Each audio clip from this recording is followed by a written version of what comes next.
नरेंद्र मोदी भारत के प्रधानमंत्री 2 बार अब तक बोल चुके हैं और खूब बोल रहे हैं, गरज कर बोल रहे हैं कि भारत की आक्रामक कार्रवाई के बाद पाकिस्तान बचने के रास्ते खोजने लगा। आपकी जो पॉलिसी है वो ये होनी चाहिए कि किस तरह से मैं पाकिस्तानी स्टेट को मजबूर करूं कि वो इस रास्ते को छोड़ दें। और मोदी साहब के जहन में सिर्फ और सिर्फ एक रास्ता है कि मैं बार बार जाके हमला करूं, ठोकूं, घर में घुस के मारूं। क्योंकि जाहिर है कि अगर आम जनता को बताया जाए कि भाई हाँ 9 ठिकानों पे हमला किया हमने, लेकिन कुछ हमारे लॉस भी हुए, तो हो सकता है कि जब लॉस और गेन का अनुपात जो है लोग उसका विश्लेषण करेंगे तो हो सकता है कि वो मोदी साहब की बात को ना माने कि भाई ये 100% आपका ऑपरेशन जो है सही साबित हुआ और कामयाब हुआ। लंबे अरसे से हम देख रहे हैं कि बहुत सारे फैसले जो है मोदी साहब प्रोफेशनल एडवाइस के बगैर ले रहे हैं। जैसे नोटबंदी का फैसला, आज तक जो है मोदी साहब बता नहीं पाए कि किन आर्थिक विशेषज्ञों की सलाह के आधार पर आपने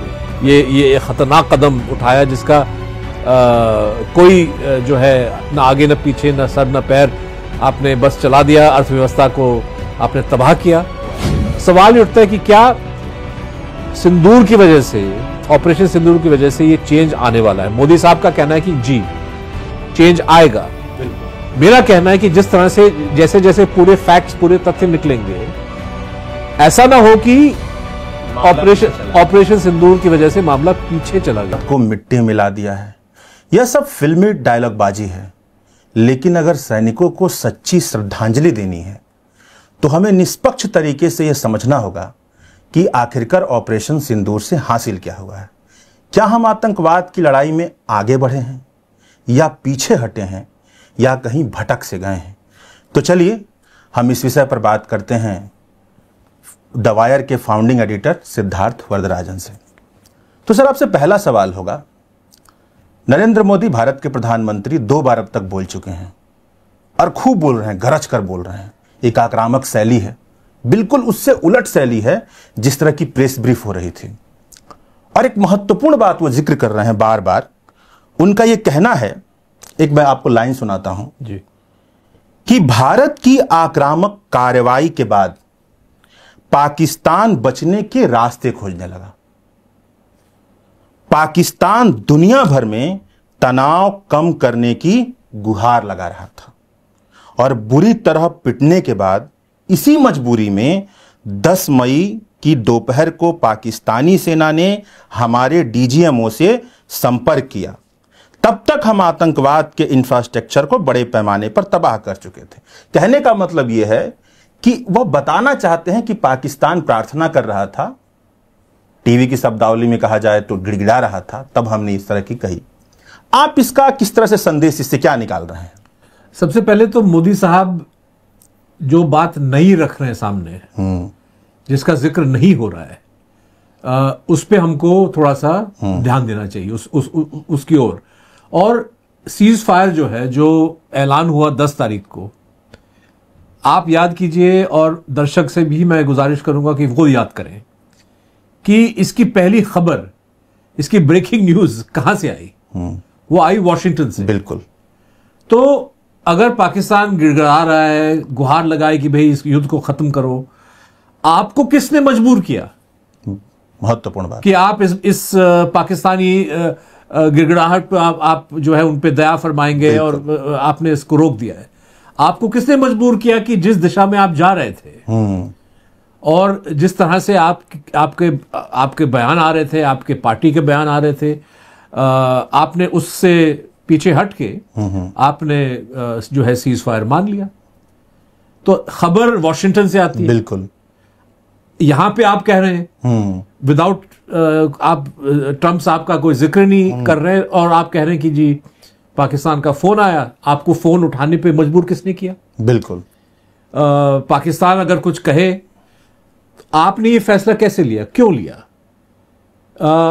ये सवाल जो है, मुझे लगता है कि इसका जवाब अभी तक ना मोदी दे चुके हैं और ना ही हिंदुस्तान भारतीय सरकार के जो प्रवक्ता हैं। हाँ, इस पर मैं बात करूंगा आपसे, लेकिन ये जो आपने ट्रंप की बात कही, तो ये मैं ट्रंप के बारे में बताऊं कि 2 भाषण हो चुके हैं प्रधानमंत्री नरेंद्र मोदी के, और उन्होंने इसका कहीं जिक्र नहीं किया कि ट्रंप की मध्यस्थता की वजह से ये सीज फायर हुआ है। और ट्रंप की शब्दावली देखिए, वो लिख रहे हैं कि कॉमन सेंस जैसे शब्द का वो इस्तेमाल कर रहे हैं, विश्वगुरु भारत जो अपने आप को कहता है। तो आप ये बताइए कि ये जो डर है, क्या ये डर है जिसकी वजह से नरेंद्र मोदी ट्रंप का नाम नहीं ले रहे हैं, या कुछ और बात है? क्या है कि नाम नहीं? देखिए, मोदी साहब डर है नहीं है ये मुझे पता नहीं, लेकिन मोदी साहब नहीं चाहते कि भारत के लोग इस हकीकत को समझ लें कि युद्ध मोदी साहब ने शुरू किया। उन्होंने एक तरह से जो भारतीय सेना है या मिलिट्री है उनको आदेश दिया कि भाई आप कार्रवाई करें। तो जिस जंग को आपने शुरू किया, इसका आगाज आपने किया, युद्ध जो है आपने लॉन्च किया, लेकिन युद्ध रोकने वाला कोई और है। बिल्कुल, ऐसे कैसे हो सकता है कि आदेश आपने दिया लेकिन युद्ध रुकने का आदेश जो है वो वॉशिंगटन से उसका ऐलान आ रहा है। तो मोदी साहब नहीं चाहते कि लोग ये सवाल पूछे। मैं ये नहीं कह रहा हूं कि सीज फायर नहीं होनी चाहिए, बिल्कुल। मेरा मानना है कि या शायद चारों की शिनाख्त नहीं की गई, दो या तीन ऐसे तस्वीर चलाए गए कि भाई यही वो लोग, लेकिन अभी तक पूरी तरह से शायद हमारी एजेंसीज को जानकारी भी नहीं कि वो लोग कौन है। पकड़ने की बात तो दूर है, आप इनको नहीं पकड़ पाए और आपने ये ऑपरेशन सिंदूर लॉन्च किया। चलिए, आपने सोचा कि भाई एक मिलिट्री ऑपरेशन में को इस्तेमाल करने से भारत अपने मकाम तक और करीब आ सकता है कि टेररिज्म पाकिस्तान से खत्म हो जाए। मेरा मानना है कि जब पाकिस्तान की आबादी हिंदुस्तान से बहुत कम है, जी, उत्तर प्रदेश के बराबर है, पाकिस्तान की जो आर्थिक स्थिति है वो हिंदुस्तान से कमतर है, इसमें कोई दो राय नहीं है। लेकिन पाकिस्तान की जो मिलिट्री है, कन्वेंशनल मिलिट्री, न्यूक्लियर मिलिट्री, वो इस कदर कमजोर नहीं कि आप उनको कुचल डालें। मतलब आज मैं इंडिया गेट से गुजर रहा था तो लोग पोस्टर लेके घूम रहे हैं कि हिंदुस्तान पाकिस्तान पर फतेह करें। देखिए, मिलिट्री तरीके से आप ये सब कुछ नहीं कर सकते, और टेररिज्म भी आपको खत्म करने के लिए अलग अलग जो टूल्स हैं, आपको फोर्स यूज करना पड़ेगा, बल प्रयोग इसका इस्तेमाल तो होगा ही, इंटेलिजेंस का प्रयोग होगा, डिप्लोमेसी का प्रयोग होगा, इकोनॉमिक प्रेशर का प्रयोग होगा, अंतर्राष्ट्रीय स्तर पे एक तरह से प्रेशर पाकिस्तान पे डालना। मतलब कहने का मतलब कि आपकी जो पॉलिसी है वो ये होनी चाहिए कि किस तरह से मैं पाकिस्तानी स्टेट को मजबूर करूं कि वो इस रास्ते को छोड़ दे। और मोदी साहब के जहन में सिर्फ और सिर्फ एक रास्ता है कि मैं बार बार जाके हमला करूं, ठोकूं, घर में घुस के मारूं। उरी के बाद हमने किया, लेकिन उरी के बाद पुलवामा पे हमला हुआ, पुलवामा पे जो है, पुलवामा के बाद बालाकोट में घर में घुस के मारे, उसके बाद जो है वो ये पहलगाम वाला हमला हुआ है। तो इस बात की कोई गारंटी नहीं कि आप मार रहे हो और हमले रुक जाएंगे। हमले इस तरह से नहीं रुकते। तो ये गलत फहमी जो मोदी साहब का है, और मुझे लगता है कि ये जो एक यूनिडायमेंशनल अप्रोच, मतलब स्टेट क्राफ्ट में मुख्तलिफ अलग अलग किस्म के आपके पास तरीके हैं, हथियार इन द सेंस की weapons plus diplomacy plus other things, right. लेकिन ये मोदी साहब का जो अप्रोच है कि सिर्फ और सिर्फ मिलिट्री तरीके से सोल्यूशन निकलेगा, और ऐसा नहीं होता है। कुछ ऐसे लोग आपको मिलेंगे बहुत जो इस पहलगाम अटैक के ऑथर हैं या इसको करने वाले, मतलब उन्होंने सब अपने आप को रिलोकेट कर लिया होगा। हाँ, हिंदुस्तान क्लेम कर रहा है कि 5 दहशतगर्द मारे गए। इंफॉर्मेशन का सोर्स क्या है इसके बारे में जानकारी है नहीं, सरकार का दावा है, सही है गलत है ये आप और हम या कोई और इसको जज नहीं कर सकते। आप ऐसे मामलों को बहुत लंबे समय से देखते सुनते हैं, यहां पर हमने देखा पूरी तरीके से कि इंफॉर्मेशन, आपने जैसे शब्द का इस्तेमाल किया, यूनिडायमेंशनल है, एक तरफा है। दूसरी तरफ से इंफॉर्मेशन रोका भी जा रहा है और चीजें नहीं सामने आ रही हैं। यह देश के लिए क्या बहुत अच्छा साबित होगा कि घातक साबित हो रहा है? देखिए, इंफॉर्मेशन, किसी भी एक मिलिट्री सिचुएशन में फ्लो ऑफ इंफॉर्मेशन की समस्या रहेगी। ध्यान दिया कि भाई एक लॉसेस होते हैं, राइट। तो इससे आप चल, लेकिन ये इंफॉर्मेशन नहीं मिल रहा है, नहीं दिया जा रहा है। हो सकता है कि इस इंफॉर्मेशन को ऑपरेशनल जो बताया जा रहा है कि ऑपरेशनल वजहों की वजह से नहीं दिया जा रहा है, लेकिन ऑपरेशन तो खत्म ही हो गया। हालांकि मोदी जी कह रहे हैं कि हम अभी भी तैनात हैं, या हो सकता है कि एक सियासी एक पॉलिटिकल वजह से इन चीजों को, इंफॉर्मेशन को दबाया जा रहा है। क्योंकि जाहिर है कि अगर आम जनता को बताया जाए कि भाई हाँ 9 ठिकानों पे हमला किया हमने, लेकिन कुछ हमारे लॉस भी हुए, तो हो सकता है कि जब लॉस और गेन का अनुपात जो है लोग उसका विश्लेषण करेंगे, तो हो सकता है कि वो मोदी साहब की बात को ना माने कि भाई ये 100% आपका ऑपरेशन जो है सही साबित हुआ और कामयाब हुआ। तो इंफॉर्मेशन वॉरफेयर जो है चलता है, इस पे आप और हम आसानी से इसकी जानकारी नहीं प्राप्त कर सकते, लेकिन हम अवश्य कह सकते हैं कि जिस तरह से क्लेम्स पाकिस्तान ने उठाए हैं, जिस तरह से अंतर्राष्ट्रीय स्तर पे इनके ये एयर फाइट वाला जो क्लेम, बिल्कुल, इसको जो है फ्रांस, अमेरिका, ब्रिटेन के विशेषज्ञ इसको सही एक तरह से ठहरा रहे हैं। इससे सवाल उठता है कि अगर मोदी साहब कह रहे हैं कि हमने पाकिस्तान को सबक सिखा दिया और पाकिस्तान अब 100 दफा सोचेगा किसी भी दहशतगर्द हमले को अंजाम देने से पहले, हाँ। क्या ऐसा है क्या? अगर वाकई पाकिस्तान ने कुछ आपके लड़ाकू विमान गिराए और अंतर्राष्ट्रीय स्तर पे भी इस बात को इसकी पुष्टि की जा रही है एक तरह से, तो हो सकता है कि इस ऑपरेशन के बाद पाकिस्तान और एम्बोल्डन हो जाए। बिल्कुल।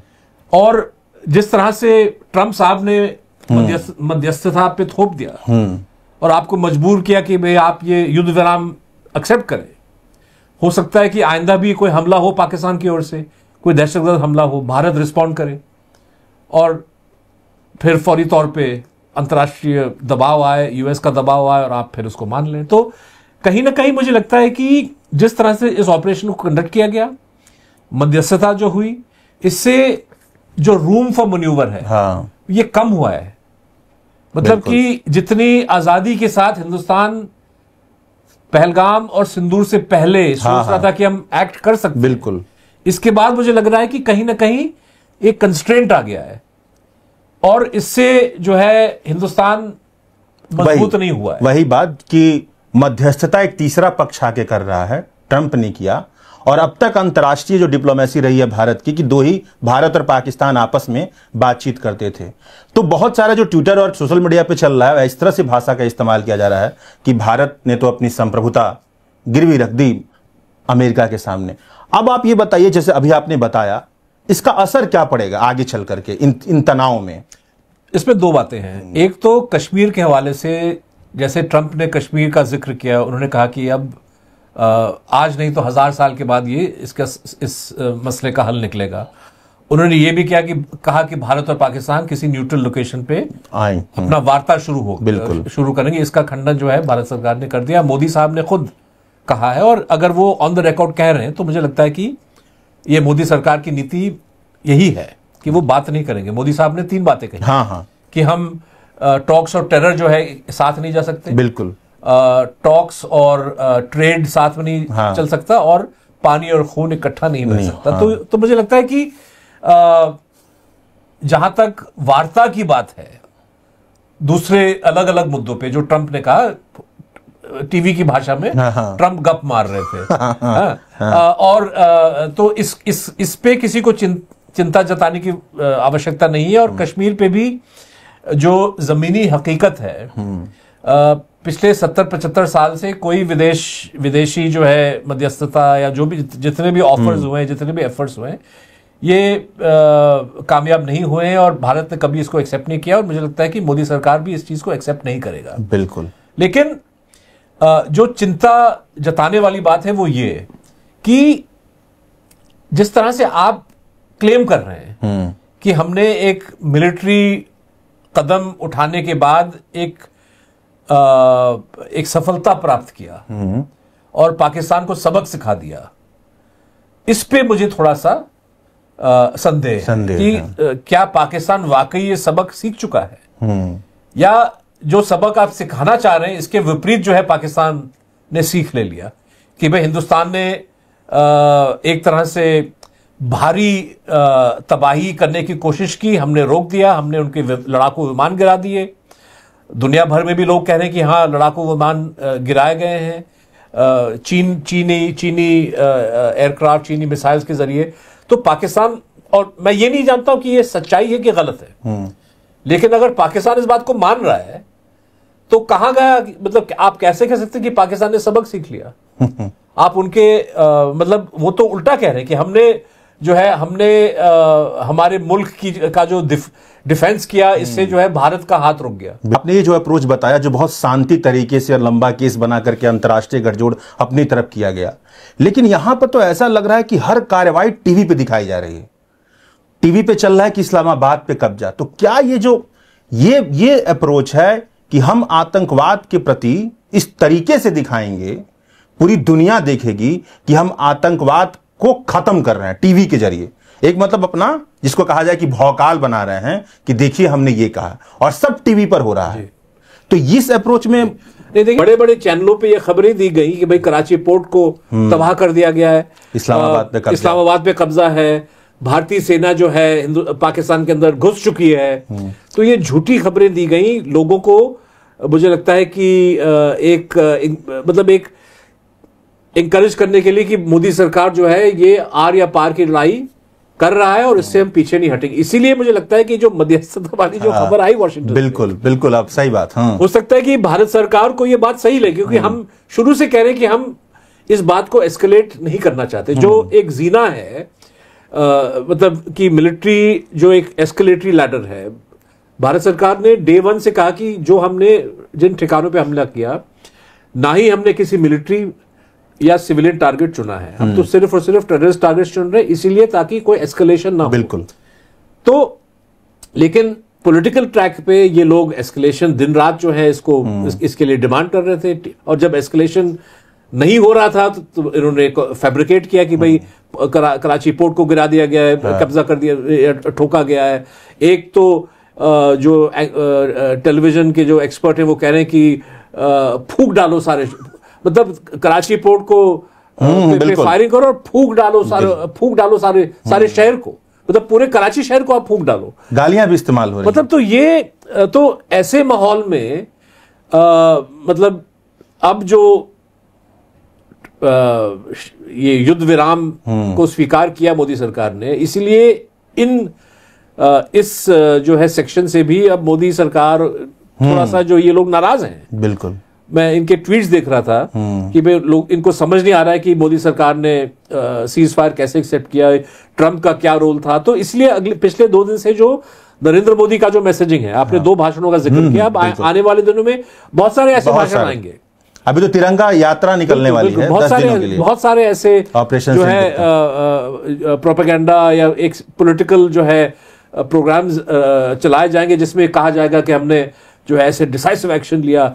लेकिन आपकी मतलब इसका जवाब आप नहीं दे पा रहे कि ट्रंप ने आखिरकार ये ब्रेकिंग न्यूज कैसे दे दी।